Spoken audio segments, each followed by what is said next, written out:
Welcome back to another technical deep dive here in the debug zone. Today, we're tackling a big question and breaking it down with insights from other users. Hopefully, this clears up some misconceptions and helps you get the answer you need. So, buckle up, stay a little curious, and let's jump right in.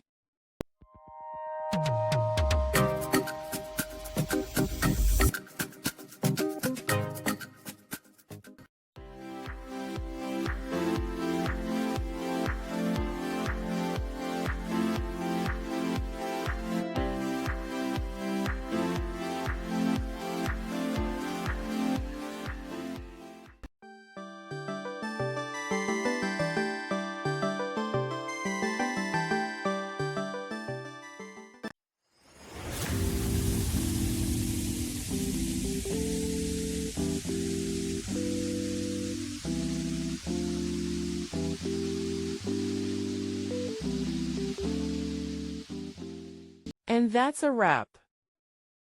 I hope you found the answer you were looking for. If you did, take a second to hit that subscribe button. It really helps out. And let me know in the comments which solution worked best for you. See you next time in the debug zone.